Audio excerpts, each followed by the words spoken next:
So without further ado, I'd like to introduce today's speakers for this session, my colleague Marla DeVries, and my new friend, who I've been sitting with, it seems like, every time, Ana Ortega. So, ladies, take it away.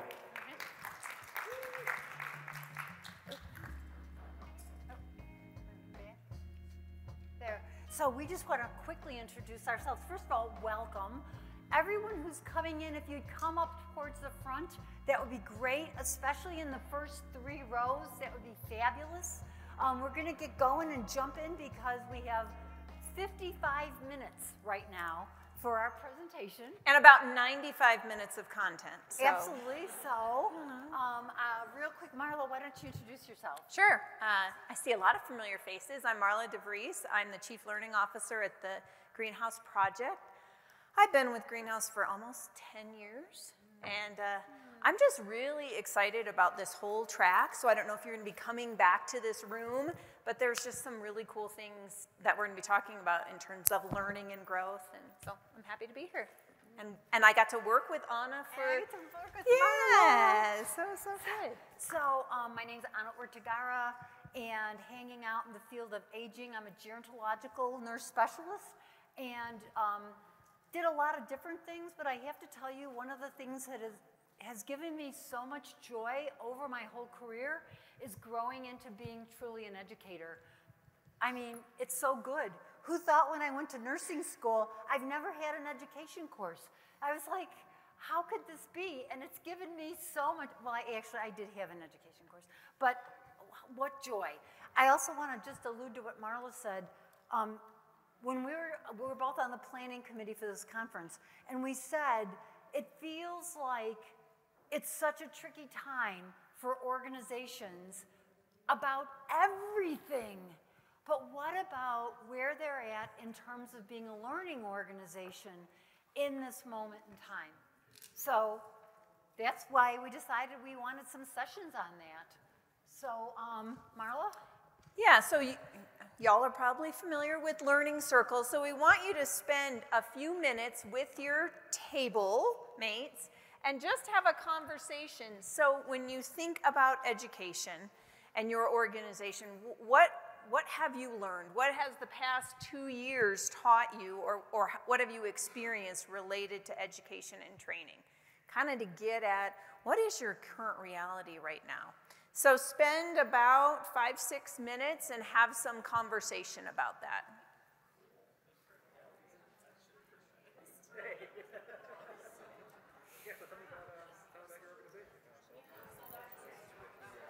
The previous 2 years, we've been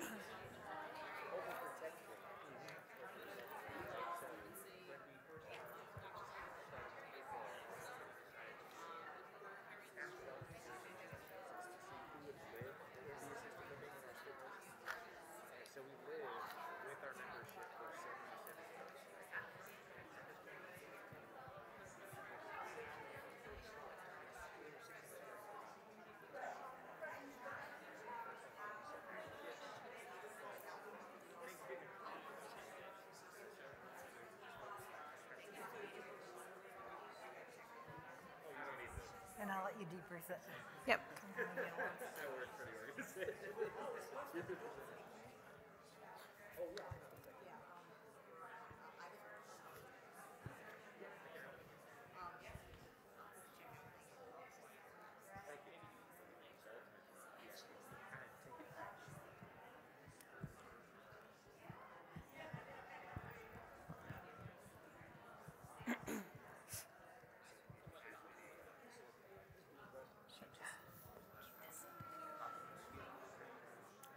That mic with our mics, maybe.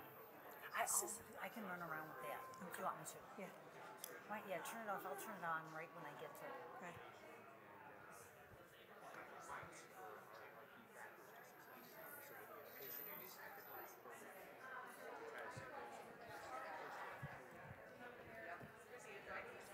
I don't know. I'm nervous. I'm never nervous. Well, I'm sometimes nervous. It's okay. It'll be fine. It'll all be done in like 2 minutes.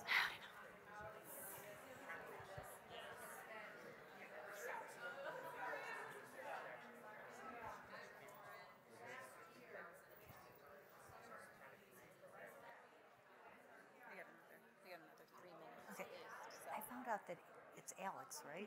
That he lives in Chicago. He doesn't. He doesn't actually live right near me, but it's sort of funny. I was like, how cool. You know, the greenhouse team. It's a big team. 9 or 10. Plus, we've got some consultants. Cool.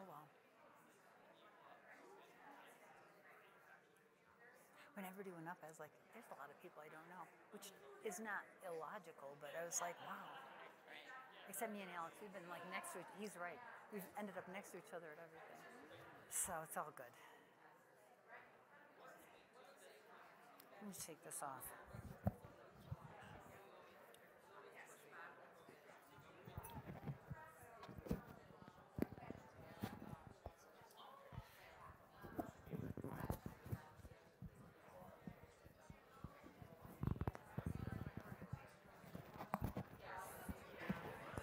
Going to give you 1 more minute. Hi. My name's Anna. Hi. And you're from Park Springs. I got to spend a lot of time there. When you guys were building your homes, your households. I was your consultant. It's beautiful. What a great organization. And tell me your name again. Orville, like the popcorn. Okay. Nice to meet you, Orville.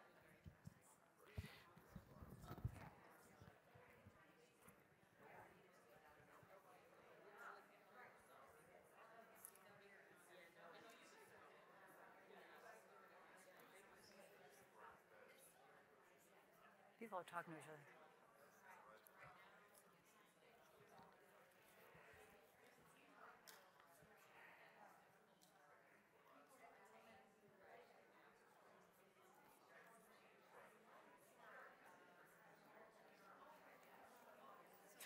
I have enough of those that table, that group back there, they don't have any.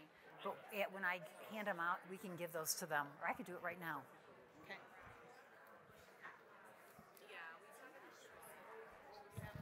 I do, I think.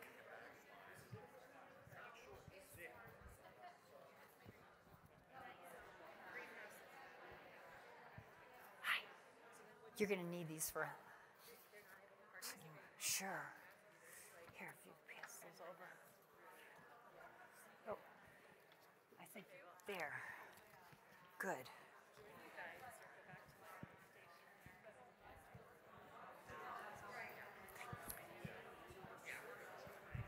Okay. Let's wrap up your conversations. And Anna has agreed to be the runner, so we can use the mic. But we'd love to hear from a few tables at least about what has been your relationship with education and training over the last 2+ years. So raise your hand if you want to share. All right. I'd just like to give a real quick live in-service demonstration. Here, could you sign here, please? Okay, you know how to wash your hands, right? Okay. Oh. Yay! Yeah, yeah. I know, I'm like, what's he doing? So really meaningful, really intentional. Yeah, okay. Not so much. Okay. It was, there was a little like, yeah, that's right. Yeah. All right. Okay, what else? And live demonstrations like that are totally cool. Great. So I'll share. Sure. We talked about our organization does a good job in training and education, but it's just the same. Hold on 1 sec. You know what? Is that one on? Do you know? Okay, go ahead. Yeah, there we go. Okay. So we're from this we're from the same organization, and so we talked about we do a good job of education and training, but it's the same thing. We just need some more oomph with it. He was talking about how much can you hear about, we've heard about neglect and abuse and things like that, but in kind of different ways we can kind of teach things now to give it a different feeling. So it sounds like particularly with like some of that mandatory required in-services, it's kind of the same old, and you're looking to put some new energy and new oomph into it. You don't want to go through that. Okay. Okay. I loved your in-service example. That is perfect. Perfect. I think the same thing, like everything that we've done is focused on exactly that, right? Checking the box and those kinds of things. And what I wanted to share is, I think it was last year in 2021 when we could finally do a training again. The people that live at Claremont Park, Verna, sitting over here, lives there, said, when are we going to get the Eden Alternative training back in here? And they did a class, and I went over for that, and life was back in that community to be talking about, you know, like the things that really matter. And so I really think that that made a huge impact on the community, and continuing that kind of work, despite all the other stuff we're dealing with, is really important. Verna, I don't know if you have comments on that, just kind of that education and bringing that back in. I don't want to speak for the residents at Claremont Park. If you want it. Here you go. I assume you're going to talk a lot about training. I'm coming as an independent resident and elder advocate, so I'm trying to see if there are any little pieces I can integrate into what I'm doing. So thank you. And I have to put in a jab. Claremont Park has had their College of Learning initiated by residents for many years, and it's just a joy to live there. I've been there about a decade now. Excellent, excellent. Wow. Yeah. Anybody else? So to what Jill described, have other people had that experience of, oh, we did training, but the training was that in-service focus, and anything kind of related to culture change, person-directed care, that got put on the side? I see people nodding. Yeah, Chris. Here you go. Hello, everybody. Chrissy Angevine. I work for the Eden Alternative Home Office. Hi, everybody. Here representing Eden, so thank you, Jill. But I just wanted to say we talked to hundreds and hundreds of organizations, and this, I can't tell you, we just talked about compassion and everything in that last session, and we have just felt so helpless, literally, through this because of everything that so many people are going through. And what we've just found is people just they can't. Yeah. It's all they could do to stay afloat. I was talking to a director of nursing, and this is probably one of the best analogies. And she said, Chris, you know, before the corona, before the virus, we were on a cruise ship. We were sailing, we were partying, we had it going on with person-directed care. And then COVID hit. And you know what? We were on a battleship. And that really spoke to me. So I just, you know, patience, kindness, grace, whatever you can do. So what I really hear from people now a lot, they're saying, Chris, how do we get going again? Yeah. What do we do? And a lot of people are just starting with those basics, relationships, getting to know each other because of turnover in staff. You know, so it's really a lot of people are just going back to those basics. Let's just get to know each other and start having deep knowing relationships. Yeah. And that's the best if that's the best you can do right now, that's great. Right. Thank you. Well said. Rachel, back there. Oh, Rachel. And then we'll do one more.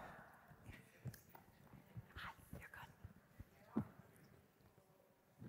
Hi, everyone. I'm from the Jewish Home Family in northern New Jersey.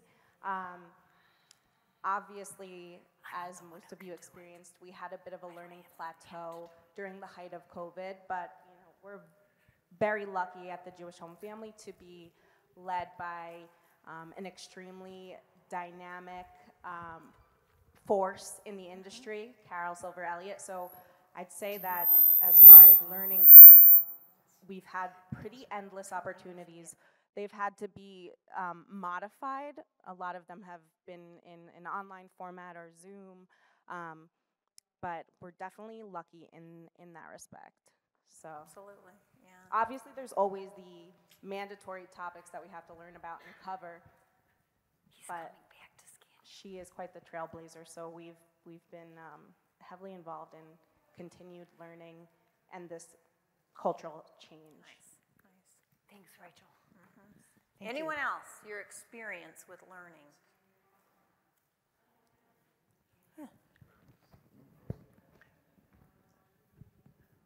Just thinking, I want to relate this to something that a colleague just spoke to about difficulty in getting training done, and it says, you know, what we've learned about our organization and relationship over the last 2 years. So it has been really difficult, but on a positive side, I know that my director of nursing and another assistant director we've really looked at the person-centered part for our employees, what works for them, and time scheduling. We just recently did a skills fair, and a lot of effort was put into, you know, making the fair colorful, making it available for times that are most convenient for all of the staff by doing a sign-on document. People could log in, and you know, gift bags at the end of it and stuff. So it's not, you know, this just came back to me. It's not all bad, and it is coming back. And yeah, I'm just really happy to see that. Absolutely. So it is working. It's coming back. Yeah. It's coming back. Yeah, and it's given us an opportunity, it sounds like, to be creative, to adapt, to think differently, and also to have a hunger for it that maybe when we were on that cruise ship, we were just like, oh yeah, we do training, you know, and you know, we have learning opportunities, but now there's this real hunger. So our presentation for the next few minutes is going to really help you think about what does it mean to be a learning organization, and what are perhaps some different ways of thinking about who you engage and how you engage them. So I'm going to turn it over to Anna to talk about old culture. Thank you. Thank you. So we're putting this a little bit in a framework today. I like frameworks, and you know, I've been involved in Cultural Transformation Pioneer Network, many things for a long time. And a lot of times we talked about this idea that was sort of like there was an old culture and a new culture. And I think we've evolved to say it's really a continuum. But if we were looking at the beliefs we had about the people who lived in our organizations, the people who worked in our organizations, if we looked at the practices and our language and sort of our customs and traditions, we went from a very traditional, institutional mindset, and in our journey, I'm looking at people who now have been well on this journey, we've really pushed to be person-centered, person-directed, maybe community citizen-based, you know, and so we kind of get that. We all probably get that around when we think about transformation. But how do you apply that to a learning, what we are as a learning organization? Where are we at on, so this is a little philosophical, but I promise it'll get practical. Where are we at, and where's your organization right now at in terms of being a learning organization, from old culture mindset to new culture? So you have a handout. A couple people in back don't. I'll get them for you, okay? It looks like it has all these lines with circles, and it says Organizational Readiness Continuum. And I'm going to give you 3 minutes. Just put an X. Go out. There you go, back in. When I go, if you look at the left side and the right side, sort of put where you think you're at right now as an organization. And again, it's a continuum, there's no right or wrong, okay? So read through them and just sort of put where you think your organization is at and how it looks at education and training.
And everyone has one, right? One of these? Okay. Thanks, Barla.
give you guys another minute. I see some people still, that's fine. Reflection is a good thing.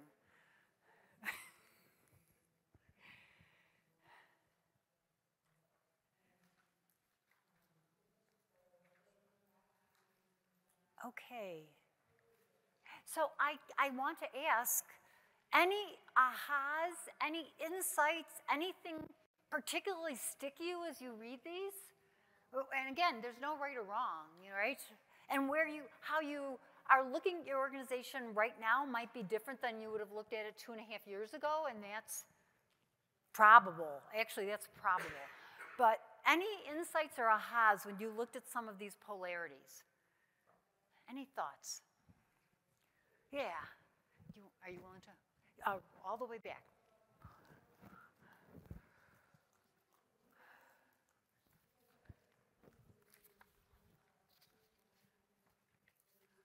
Is it on?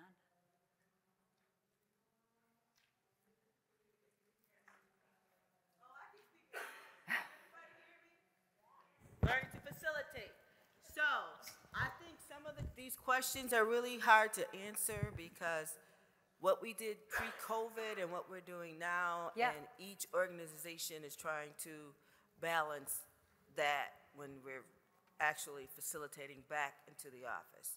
So it's pretty, they're working on it. So it's, before COVID, I'd have a different response to what my organization did. So it's hard to answer these for me. I'm not surprised. I think it's a moment in time of regrouping, isn't it?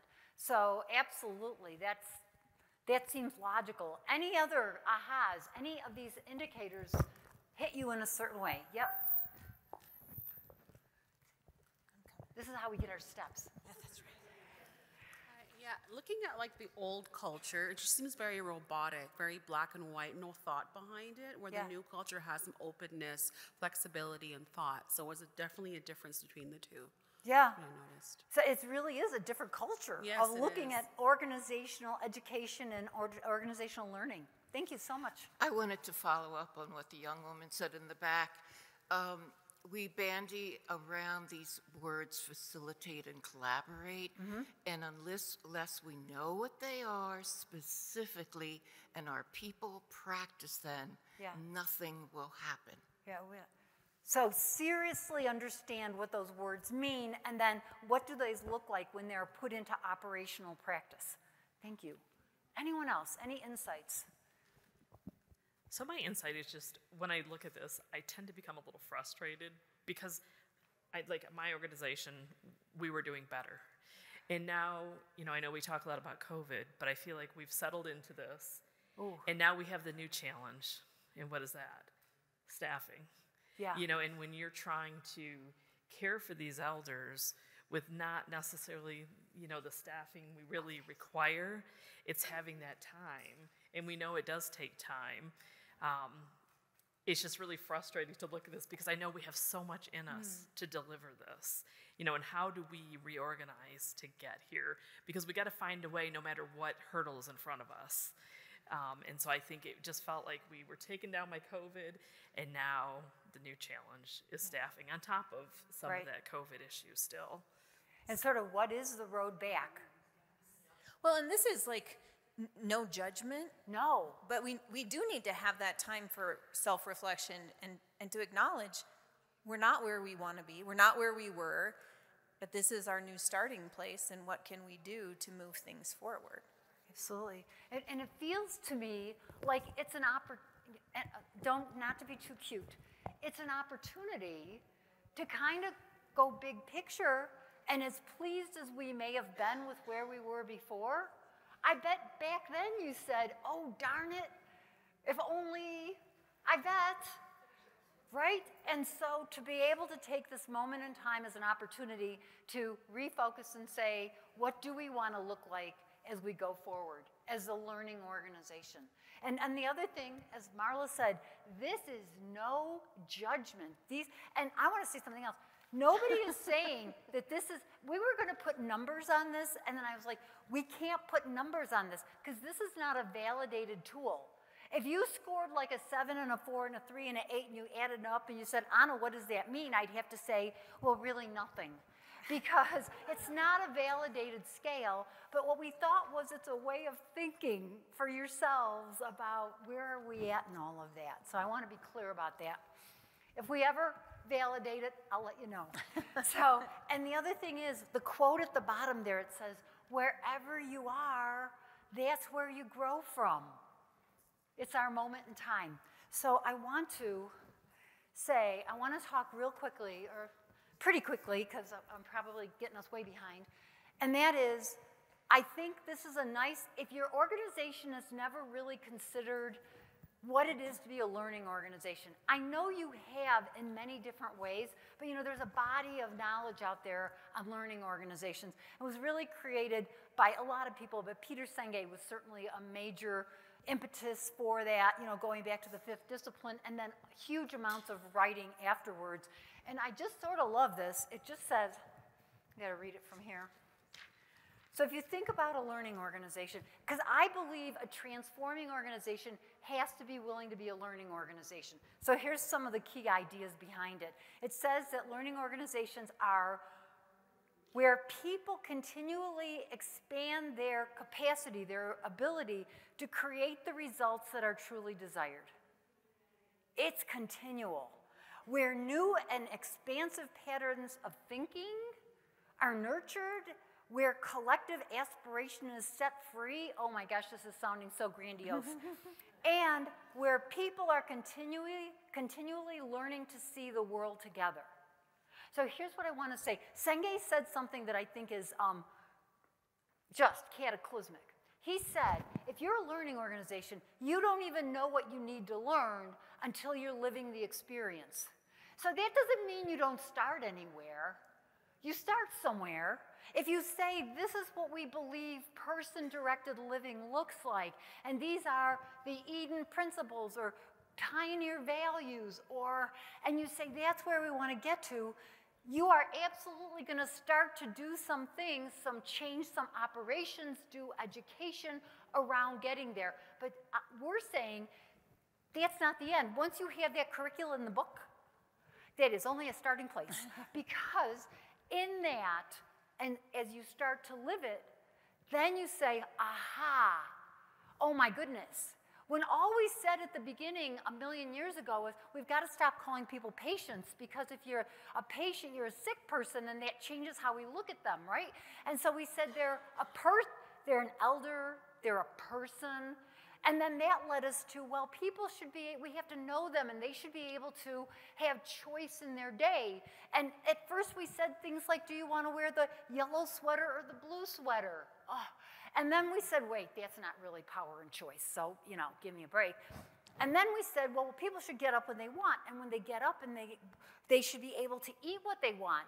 And then we said, oh my goodness, that means we have to learn how to prepare food in a total different way. And maybe we have to shut down our big industrial kitchen and build a small kitchen in a small home, because you can't actually do that unless you actually change the operations to support an entirely different way of living. Now you're all like, okay, Anna, we get it. Here's the thing. You don't even exactly know all the way back here that you were going to be ripping out kitchens and then teaching people how to be in a different way. And that's learning organizations. One other thing, it just says, learning organizations are characterized by total employee involvement. Whew. In a process of collaboratively conducted, collectively accountable change. Because you're moving towards a shared vision and a shared mission and shared values. So I'm going to say, I believe the work we do cannot be done unless it is within learning organizations. And there's a commitment. So I want to turn it to Markova. Okay. All right. So I'm going to start really, got to kind of say amen after that. I'm going to start really basic and looking at the logic of training. And so let's just go through these 6 steps, and you see how much that resonates with what your experience is. So first of all, you have the learner, right? And it's a person who needs either a new skill, needs to gain some knowledge, or needs that attitude shift, right? That's why people go through training. And then, so they go to a learning intervention, a training happens, whether that's online, you know, in person, whatever, and then they achieve competence or mastery of that skill, that knowledge, or that attitude shift. Then, it's what are they going to do in the workplace? What's the application for that? And then what are the results that we see because of that? And then ultimately we want to get to number 6 is whatever they're able to do, the results that they achieve, it has a benefit to the organization. So what do you think about that logic of training? Yay, nay? Makes sense, right? So what I've seen is that oftentimes we get to number 2 and we call it good, right? Check, I mean, we've said that, check the box. So we're like, hey, if we get people through the training, we have done our job. And it's such a missed opportunity. We're not maximizing what training can do for us if we don't think all the way to number 6, right? Why are people going through this class? You know, is it we want to improve, you know, maybe it's elder satisfaction. We want them to offer the results. We want elders to have more autonomy and control. Why do we want that? Because we want our elders to be satisfied. We want family members to be satisfied. We want more empowerment of team members for retention. Or we want to reduce our antipsychotic usage. It's being able to articulate that value. And this is a quote, wrong way.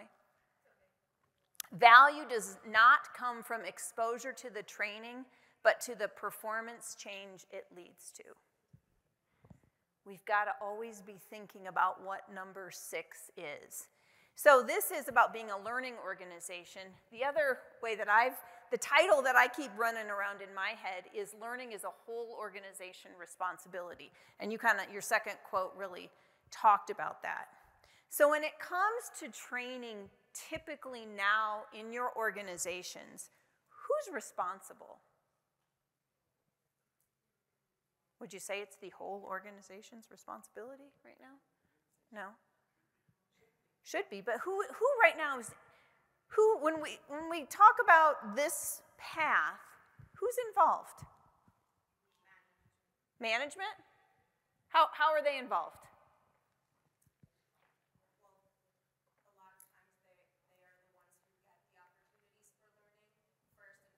Okay. And then possibly following that they become the educators. Okay. Okay. So they're trained initially and then they can become the trainers. Okay. What's that? New employees?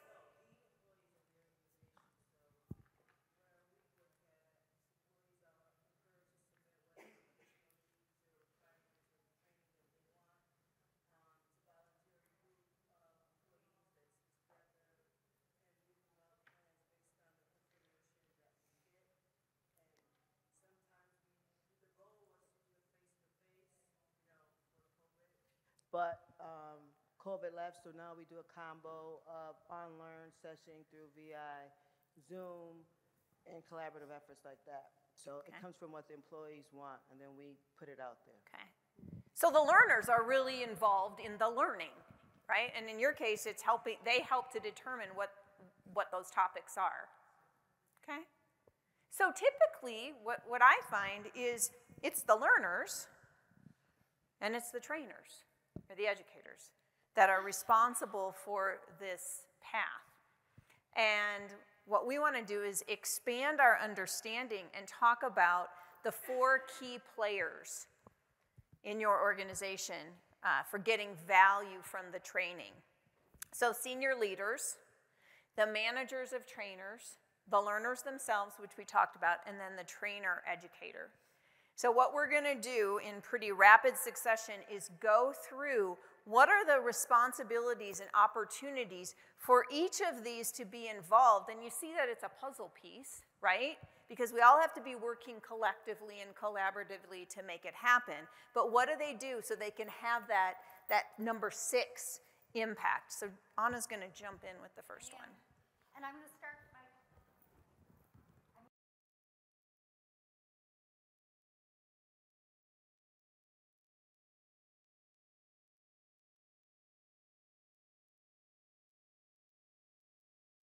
Yeah, my pack was off. I did it. Did you notice how quick I went to blame and judgment? I immediately looked. I spent half my life teaching coaching.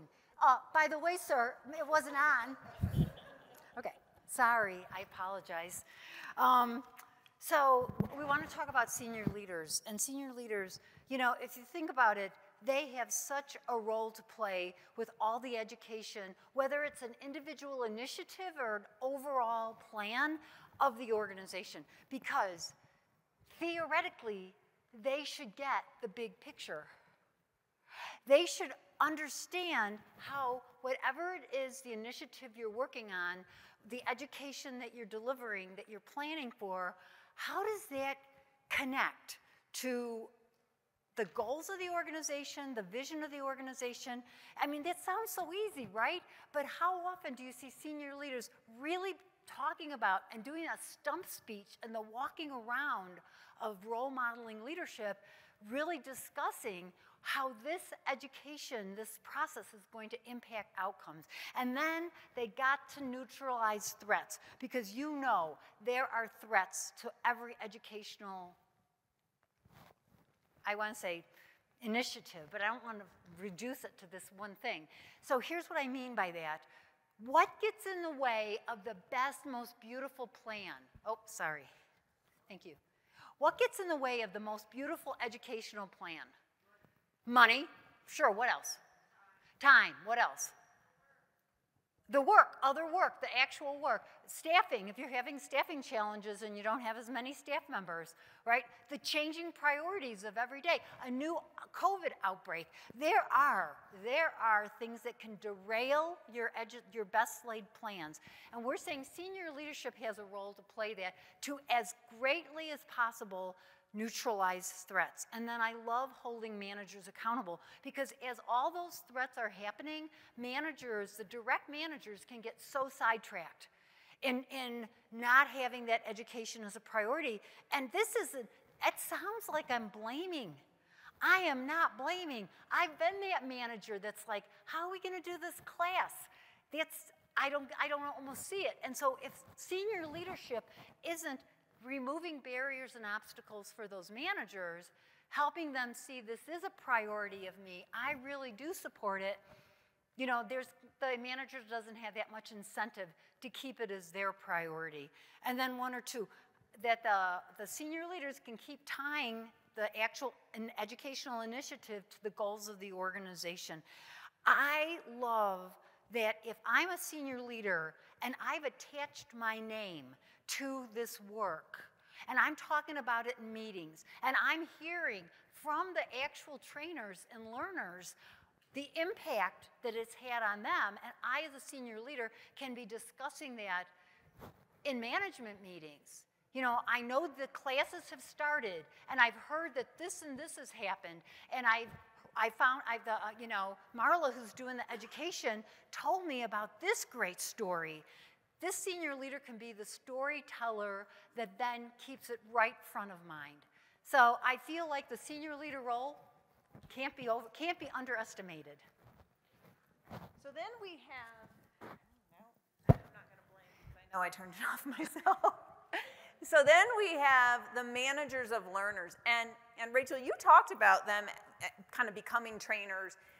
But I would say my experience has been typically the direct manager of learners are not all that involved. I don't know what your experience has been. But this then puts responsibility squarely in their laps. And I think it makes total sense. So 4 primary things they do.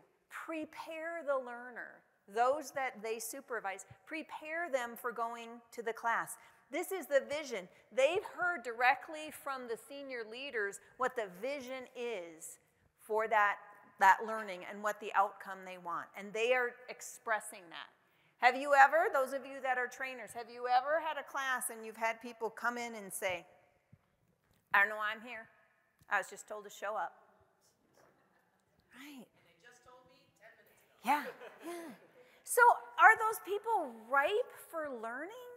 No, right? So there are things that we can do to really help prepare them and to motivate them.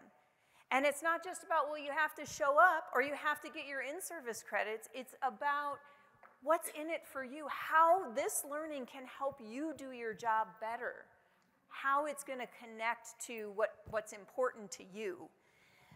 Managers of the learners are also, it's important that they help to apply the learning, right? Because again, it's not just about checking the box. So how that happens is, and again, this might sound like a lot of work, but once we can create these mechanisms, you're gonna have the return on investment. But for them to have a pre-meeting with those learners to say, you're gonna go to training next week or in 2 weeks, and here's what it's gonna be about. And so here's what our expectations are gonna be following this. And then I'm going to be checking up on you because the direct supervisor has the most interaction with that person. And so then they can hold them accountable. After the training, to meet with them and say, how did that go? What are those obstacles, those barriers that need to be busted or you're not going to be able to apply the learning? And they can help and they can work with senior leadership on that. So they're very involved in this process. And so managers need to be set up for success. Because they're not going to be able, they've got so many responsibilities, they're not going to be able to just do this. So one of the things that you as educators and trainers can do is help set the managers up for success. And so if you look at the slide, those are some things that you can do. Building that buy-in, that commitment. Having a pre-meeting, which the other resource, Anna mentioned Senge, the other resource that I love, you can maybe hold up that book, Courageous Training. Thank you, Vanna. I really appreciate that. But they use the term an impact booster. And it's where trainers have a pre-meeting, and you can do it. You can do one-on-one meetings. You can have a session where you call the managers together. You can utilize whatever communication meetings you have already. But you're explaining, here's the training we're going to do. Here's why we're going to do it. Here's why it's going to have an impact for your department, why it's important. And here's how you can then help the learner to apply it. And so it's a very tight relationship between the trainer and the manager. And then they can help with that pre and post work. So that's the manager. Oh, it's still me. It's still me. And then it's the trainer. Yes, which is, we obviously would expect that they would be part of that whole organization responsibility for learning. But it's an expanded role. And one thing I read said it's about being the maestro of an orchestra. I'm not musically inclined. I wish I was.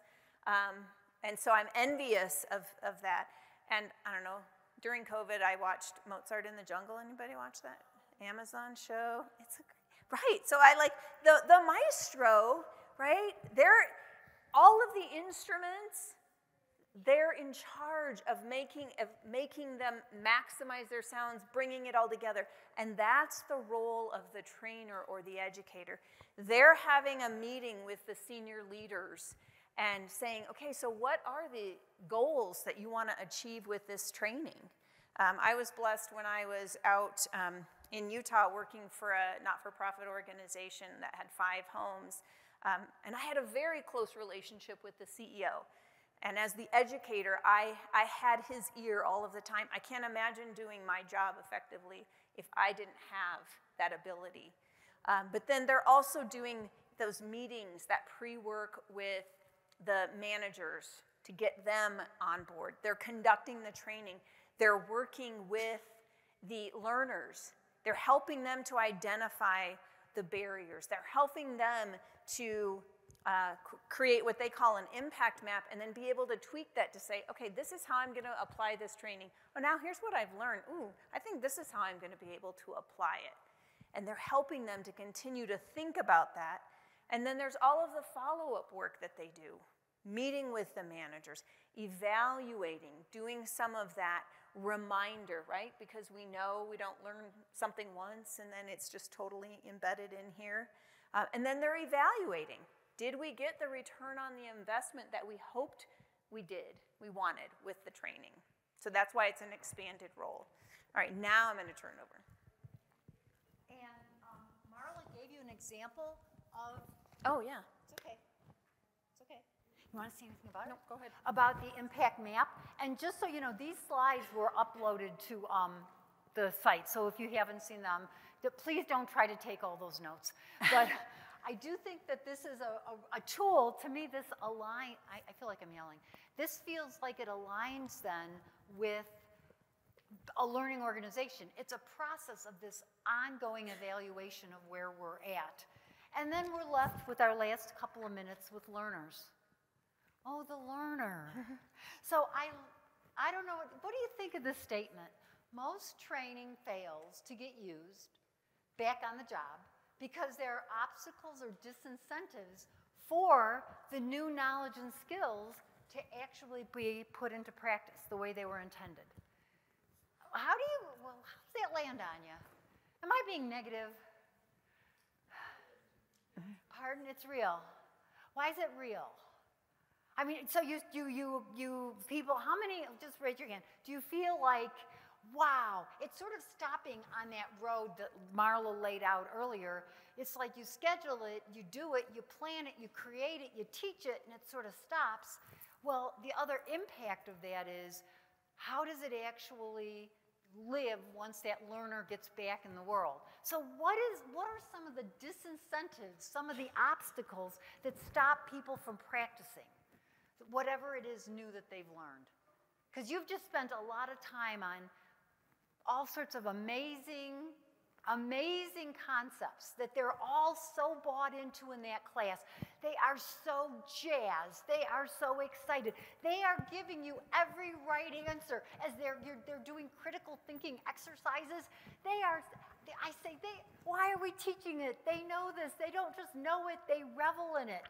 And then you say, yeah, but that's not what's really happening out in the real world, right?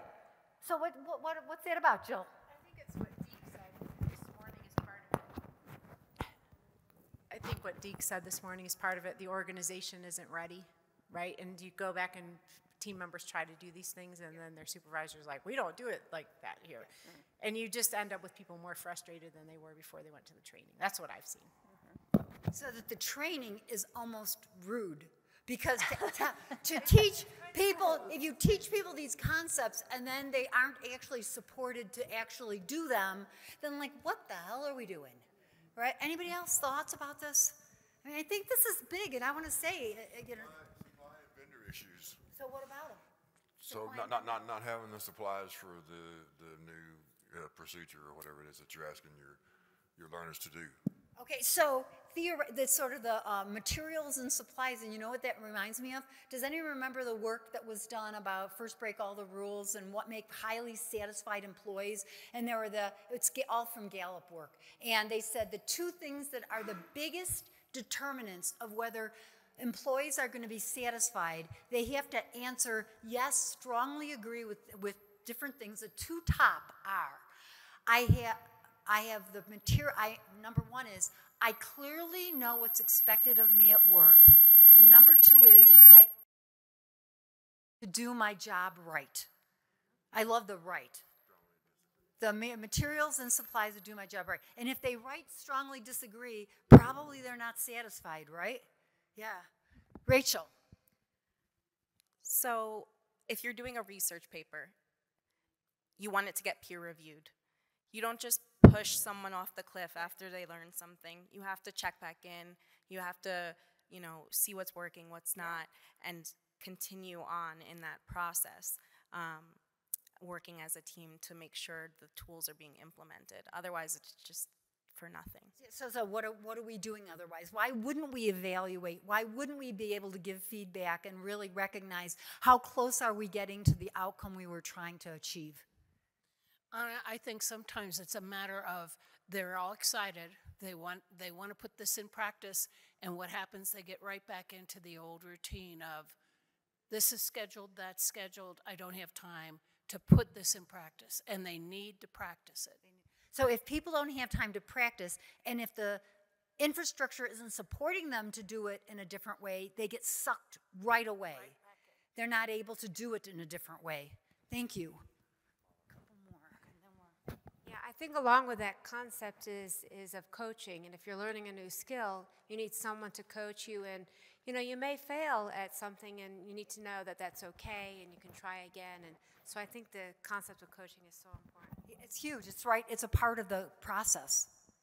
I think the big thing we're talking about here at this conference is about the culture, right?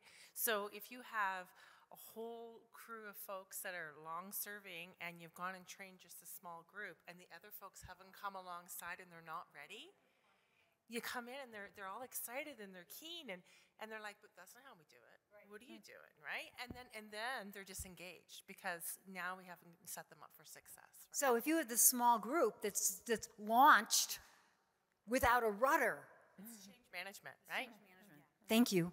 So I want to say, what are you going to do about that? Well, I believe that most people want to learn things to do their job better. They want to feel successful, and they also want to feel like what they're doing makes a difference. So I don't think that's the problem.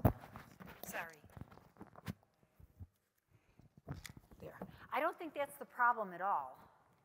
I think that the goal is not to get learners to learn more, and it's not to get them to learn better. I think it's to be able to, for them to be able to use what they're learning effectively when they're back out in their real world of real life.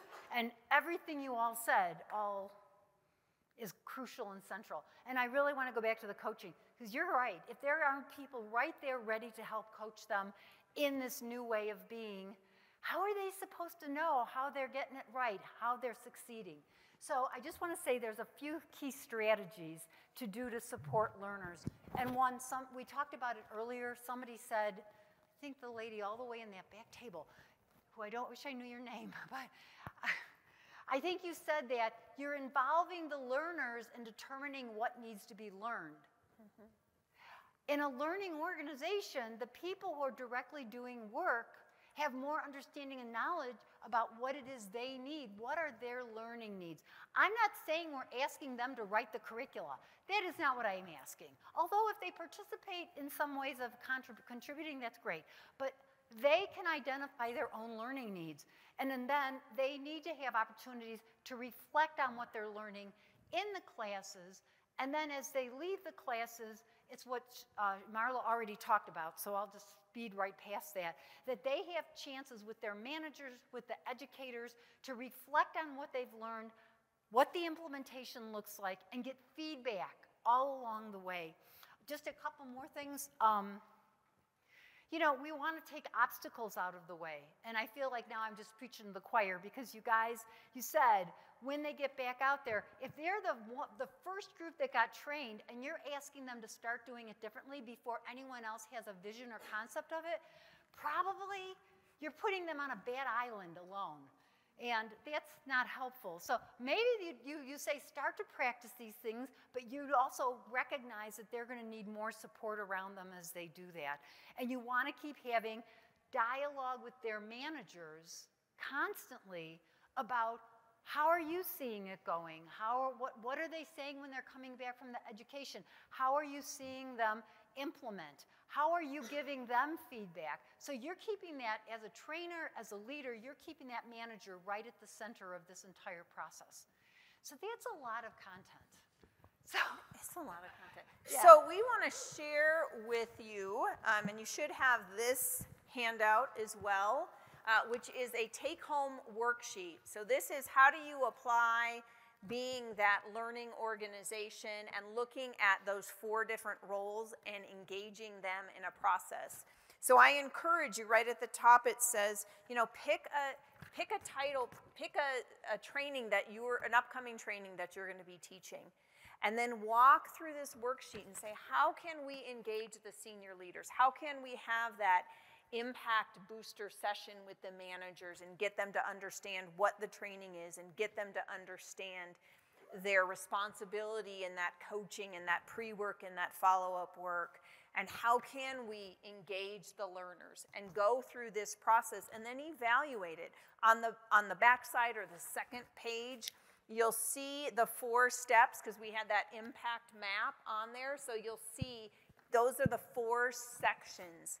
And I encourage you, because I've been training for a lot of years, and I will admit, I did not do this. This is not like a thought process, and I think it's going to take some time to do it, but the more you do it, the quicker it will be and the greater outcomes you'll have, and you'll get all the way to that number 6 part.